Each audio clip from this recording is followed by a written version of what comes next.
서로 싸우던 악인들이 의인을 해치기 위해서 하나로 뭉치는 일이 종종 일어나게 되는데요. 사탄의 세력하에 있는 악인들은 성도를 박해하기 위해서 하나가 되었습니다. 그러므로 성도가 하나님의 사역을 이어나가기 위해서는 뱀처럼 지혜로워야 하고요. 비둘기처럼 순결하게 악한 세력을 피하기도 해야 합니다. 오늘 본문은 사도행전 24장 24절부터 25장 12절이고요. 그 중에서 6절부터 12절까지 읽겠습니다.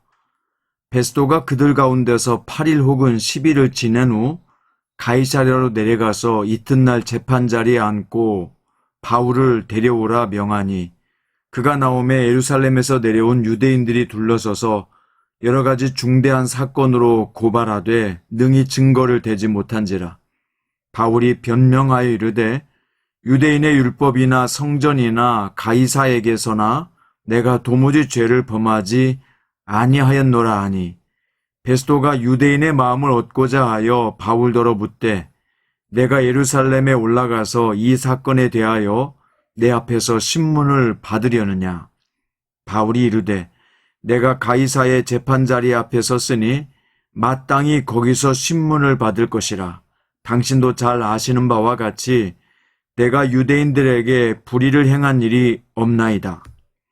만일 내가 불의를 행하여 무슨 죽을 죄를 지었으면 죽기를 사양하지 아니할 것이나, 만일 이 사람들이 나를 고발하는 것이 다 사실이 아니면 아무도 나를 그들에게 내줄 수 없나이다.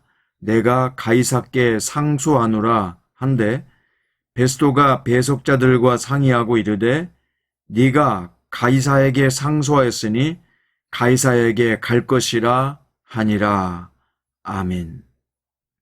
오늘 말씀의 제목은 사탄의 도전과 방해를 극복하며 나아가려면 입니다. 베스도가 유대 총독으로 부임하자마자 유대 종교 지도자들은 바울을 죽이려고 하는 계획을 세웠습니다.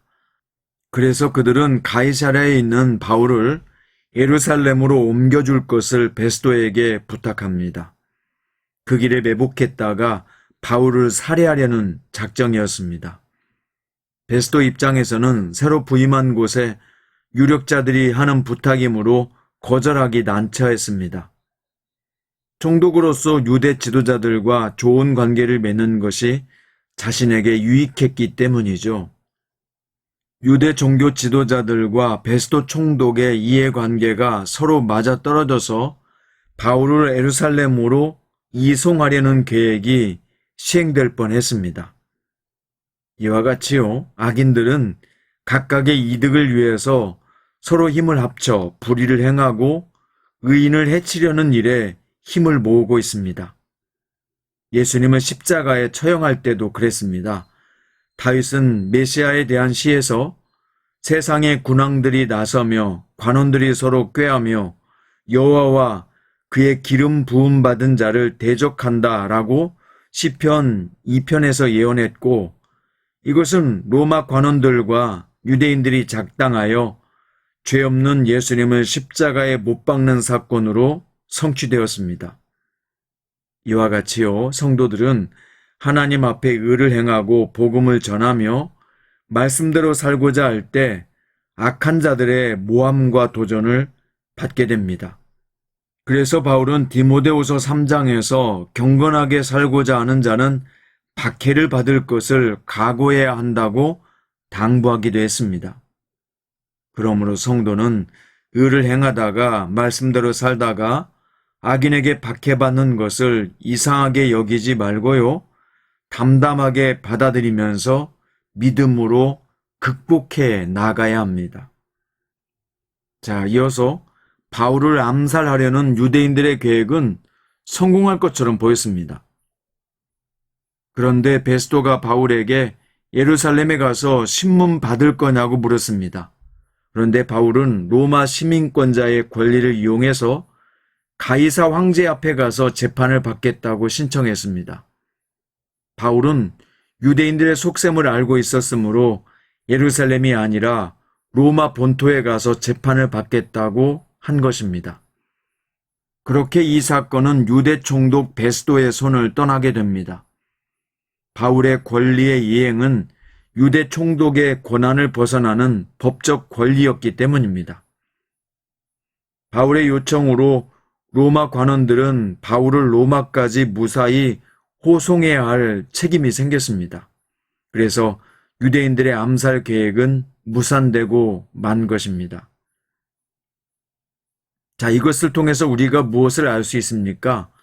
하나님은 악인들의 괴계를 깨트리시고 의인들을 그들의 손에서 구원하시는 분인 것을 알 수 있습니다. 과거에도 보면 사단에게 조종받는 유대인들은 예수님을 십자가에 처형함으로써 하나님 나라가 오는 것을 방해하고 막으려고 했습니다. 그래서 예수님이 십자가에 죽으심으로 그들 계획이 성공했다고 여겼으나 하나님은 예수님을 무덤에서 부활시키심으로 그들의 모든 계획을 완전히 수포로 돌아가게 만드셨습니다.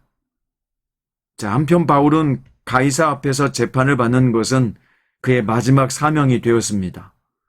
당시 세상을 정복하고 신으로까지 추앙받던 가이사의 황제 앞에서 그리스도의 복음을 전하는 것이야말로 땅끝까지 이르러 복음의 증인이 되는 일이었다고 믿었기 때문입니다.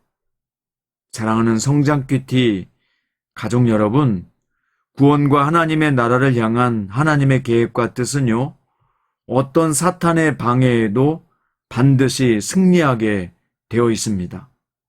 성도는 하나님의 나라의 군사로서 어떤 사탄의 도전에도 굴복하지 말고 오직 하나님의 뜻을 성취하는 충성스러운 군사로서 사명을 다해야 합니다.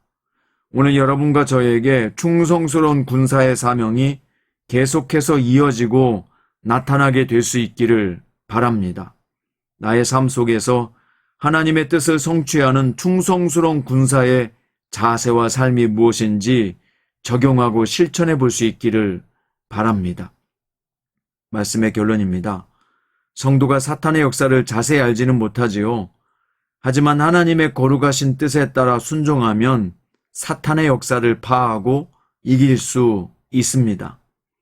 오늘 또 승리하는 제자는요, 오직 말씀과 기도로 거룩한 길로 행함으로써 하나님의 보호하심을 받아서 사탄의 공격으로부터 자신을 지켜낼 수 있습니다. 오늘도 말씀과 기도로 주님을 사랑하고 의뢰하고 맡김으로써 오늘 사탄의 모든 공격으로부터 자신을 능히 지켜내는 복된 성도들 되시기를 주의 이름으로 축원드립니다.